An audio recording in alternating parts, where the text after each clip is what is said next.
I'm Josh. I am a developer at Uber. I am basically Uber's schema czar. I run an effort to unify schemas across RPC, streaming, and storage at Uber.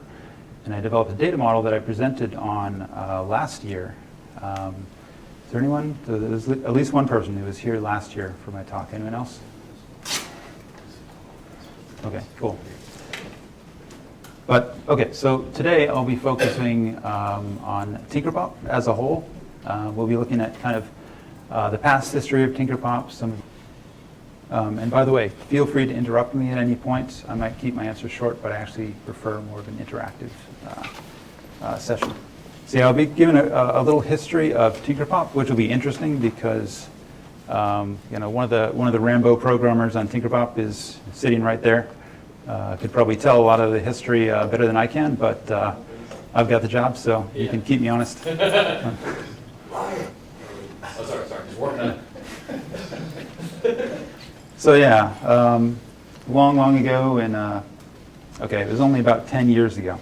If you saw Juan Ciqueda's talk earlier today on the history of knowledge graphs, you know that graph databases go way back, you know, to the 50s, I think, in some shape or form. So this is not a long history, but we like to think that TinkerPop has been an important part of the recent history, and we'd like to continue to be a part of that unfolding story. So in the early days, and that was around 2007, well, not around, it was 2007, that was when the linked data movement, as part of the semantic web effort, was kind of at its peak. And there were a lot of developers, including Marco and myself, who were really excited about RDF and about linked data, and were coming up with all kinds of crazy and interesting projects around RDF and linked data. I was working on a scripting language called Ripple, which embedded its programs in the graph. Marco was working on a project called Nino that stored its state, the running state of a program in the graph, which is pretty cool. Interestingly, neither of those things made it into Gremlin. So Gremlin doesn't store its program in the graph or its state in the graph, but I'll talk about that a little more later. Oh, and there's another person who was here last year. So along with Neo4j, which we connected with Neo as we were working on a project together, all that went into TinkerPop in late 2009, early 2010. And I'll just kind of quickly go through the version history of TinkerPop. It's kind of fun to look back on these things, but I really want to get to the problems and the next steps.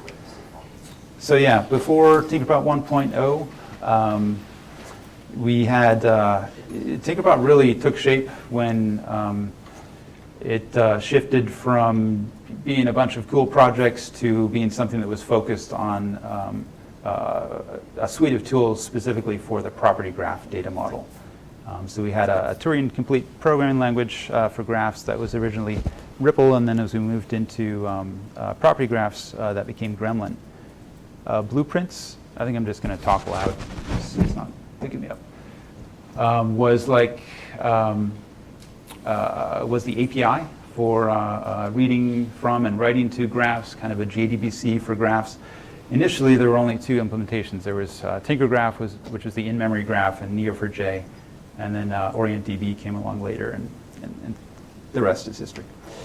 Some more of the cast of characters. Rexter was a graph server. Is basically the predecessor of what is now Gremlin server.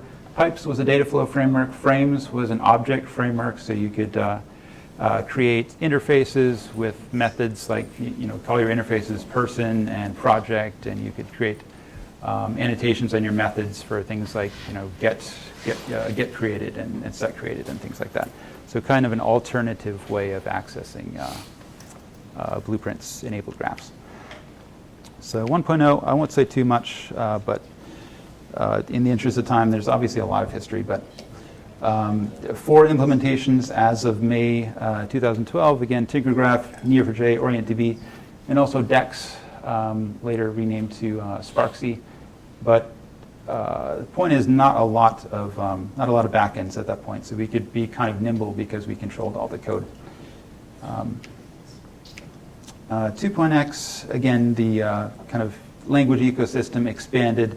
We started seeing more Gremlin language variants in languages other than JVM languages. Furnace came out. That was an algorithms package, kind of the predecessor of TinkerPop 3 OLAP. And then with 3.x, that was a complete rewrite, which kind of took all the cast of characters and made them all into gremlins. So Rexter became Gremlin server, Gremlin became the process API, blueprints became the structure API. Frames went away. There were some new projects that kind of filled its place outside of TinkerPop. Pipes went away. Furnace basically was replaced by Gremlin OLAP. And then it shifted from a focus on interfacing with individual graph databases to interfacing with graph processors. And of course, it became Apache TinkerPop. So I didn't go along on that ride. I only became a TinkerPop committer relatively recently. And that's when you started to see this really big ecosystem of Gremlin language variants, and also lots of complication in this ecosystem. So here are some of the graph backends. These are just the ones that are on the web page. There are more, including proprietary ones, experimental ones that aren't on the web page. Those are all supported Gremlin? Or TinkerPop? Those are all TinkerPop backends? Yeah. So I didn't check into every one. I mean, I'm familiar with most of them, but that's everything that was on the web page. And then these are the GLVs and language-specific Gremlin libraries. So again, just from the web page, I might have added a few here and there. So okay, that's the history. Let's look at some of the open problems. And most of these problems came straight from Stephen Millett. Again, another of the Rambo programmers of TinkerPop, to use Marco's term. He's been involved since 2011, has been continuously committing and improving TinkerPop in all that time. So yeah, originally TinkerPop was completely JVM. It's still pretty JVM heavy, particularly Gremlin server. So the problem is, how do we achieve parity across languages? We've got all these different Gremlin language variants. They're all written by hand. There's no guarantee that they're consistent, that they interoperate. So will code generation help? That's to be determined. And in the same vein, making life easier for graph providers. How do we come up with a test suite that will be consistent across each of these language ecosystems? And again, schemas may help. So these are the the serialization formats that are currently supported. Why these formats? It's kind of historical. GraphML, because that was there and that seemed like a good fit for serializing graphs. GraphSON or GraphJSON, because we like JSON better than XML, and so on. But why can't we use mainstream RPC formats? Why can't we send graphs over Thrift, for example? And the answer is going to be yes, we will be able to do that, and it'll be pretty straightforward. Okay, so I've been thinking about TinkerPop schemas for a while now. I gave a talk at Data Day Seattle a couple of years ago on this, so I won't go into details. You can go look up the talk. But there are some lightweight property graph schemas that have emerged in the last few years. So early TinkerPop was no SQL, no schema, and I think that allowed TinkerPop to kind of move quickly early on. But these days we really need a schema. We really need support for schemas as graph backends become a larger scale, as the domain models become more complex, as the tasks that we want these graph computing we want to do become more complex. We really need schemas, and I can go way down that rabbit hole, but in the interest of time, I'm just going to ask what is the best fit for TinkerPop, and we'll talk a little bit about that. Another thing from Stephen was getting transactions right. So, I mean, there is a transaction API, but we wouldn't claim that it really takes into account everything that exists in all these different graph backends. They all have different notions of transaction. Can we somehow bring that all under the umbrella of a single API? And that's really an open question. I don't know the answer to that, although I think some lessons can be learned from functional programming, wrapping transactions in a monadic way will help. So right now, Gremlin traversals are pretty open. You can embed lambdas in them that can do anything. You don't know what they do. That's both a security issue and a portability issue because you can't serialize that traversal and ship it off somewhere else and do something with it that's kind of a platform independent. So if we want to do that, if we wanted to get rid of lambdas, what additional features would be necessary in the language that people typically use lambdas for? And I'm just going to leave that as an open question for now. And one just from me is graph stream processing, because that's something I feel pretty strongly about. I base a lot of my views on the data that I see at Uber, and a large portion of our data is streaming. It needs to be processed in real time. A lot of it does contain what you would call relationships. So how can we query those relationships in a streaming fashion in real time? There's lots of good work on this in the semantic web community, in the relational database community. So there are things we can learn and apply there. All right. Good so far? Any questions? Cool. Okay, so I wanted to have at least one slide on kind of the big picture. There are a lot of different ways to think about graphs. This is one way that I kind of bucket different concerns of graphs. I stole this idea from a mathematician named Roger Penrose. He has this diagram called the three worlds that he talks about in his writings and his lectures. There's the physical world. There's the abstract, the Platonic mathematical world, and there's the mental world. And this is three different forms of reality. So you have physical reality like, this cup is on this lectern. You have a mental reality, which is the idea of a cup being on a lectern. You have the mathematical reality, that's mathematical truths. In this case, it's also things like data models and query languages, formally specified ones. And so you can kind of think of TinkerPop as having started out here. It started with a very intuitive way of expressing your domain, of doing useful things with data that contains entities and relationships. And I kind of see TinkerPop 3 as being a shift here. So now we also have sort of covered concerns of scale and performance, but TinkerPop is still really weak here. So RDF is pretty strong here. So there's some catch-up that I think we can do, that I think will take property graphs to places they haven't been before. And I base that on personal experience. So here are some things I think we can focus on next.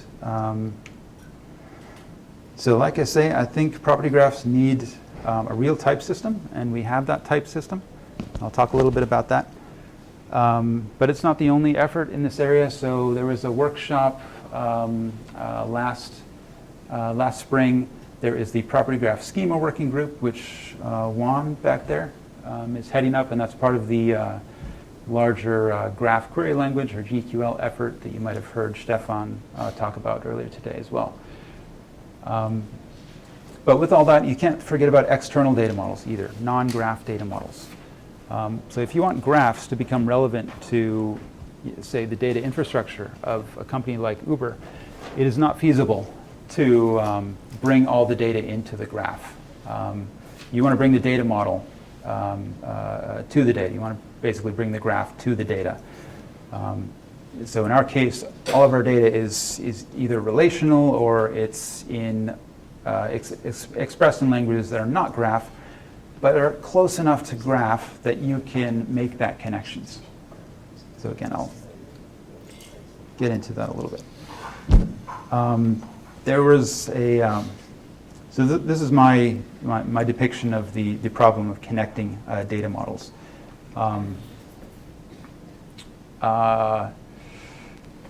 As you're doing this, typically you have individual adapters or mappings that connect pairs of data models. And the real world isn't even as well connected as this. It's not, the connections are not as transitive as they appear here. So you have a connection between property graphs and RDF, for example. You have some kind of mapping that takes data between RDF and a relational database, but you can't compose them together. Both because they just weren't designed that way and because maybe they have a different notion of, RDF is pretty well specified, but if you put property graphs there in the middle, you probably would not be able to compose those things together. And if you want to go from, data model A to data model D down here, you have to go through, 3 of these lossy mappings. So here's what we do at Uber. We have that additional data model on top of all these other ones, but it serves us well because each of the target data models are only 2 hops apart. So we can go from, Thrift to the logical data model to protobuf. We can go from protobuf to Thrift. We can go from Thrift to Avro. We can go from, Thrift to RDF. There's a couple of RDF-based mappings, OWL and Shackle, and we use those for visualization and queries and a few other things. So that is the approach that we've taken. The data model is called algebraic property graph. So I kind of motivated it last year, and then Ryan and I formalized it. There's a paper you can go check out. So I won't go down too much into the details of APG, but it's a very simple data model that's just based on primitive types, sum types, product types, and labels. And with that, you're able to basically make a graph data model out of a lot of the enterprise data that we work with.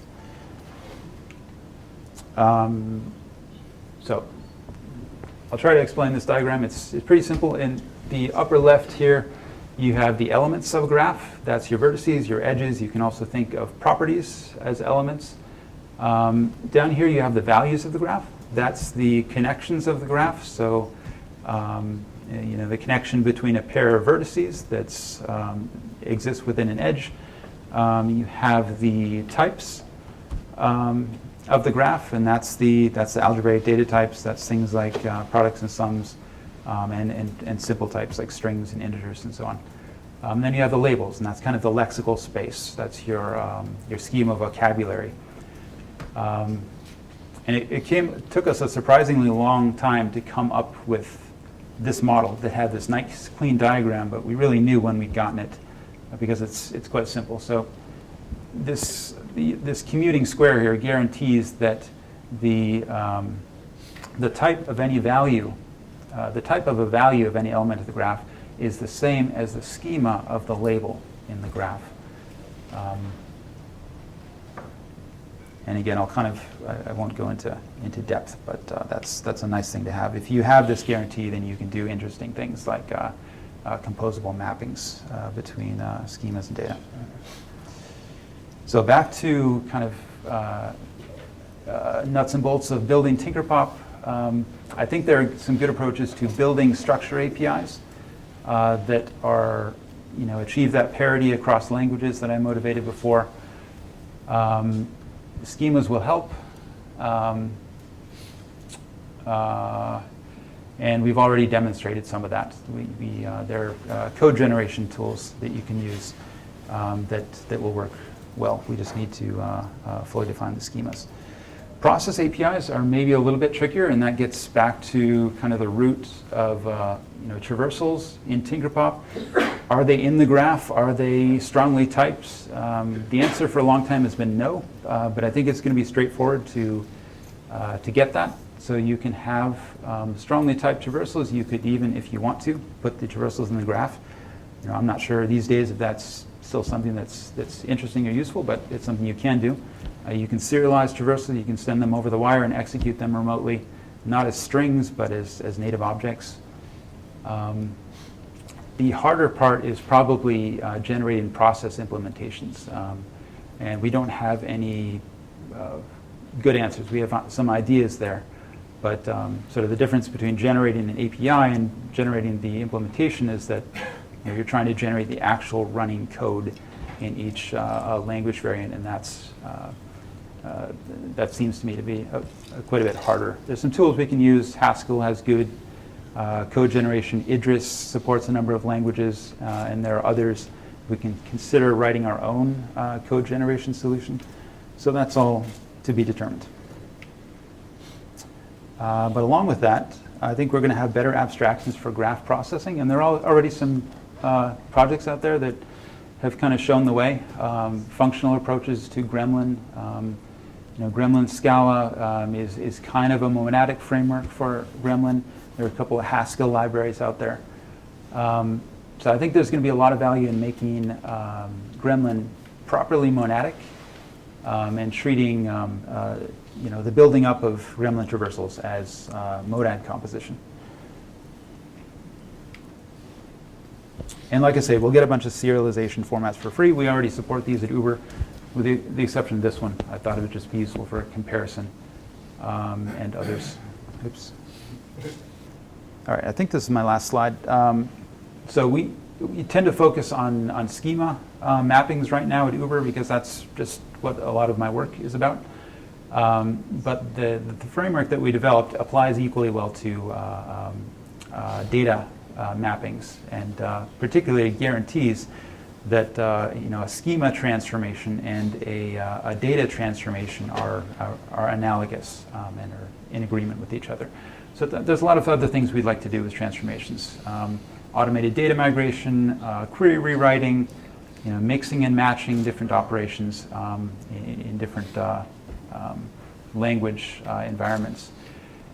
In theory, it's easy. When I talk to Ryan, he makes it sound very easy. In practice, we'll see.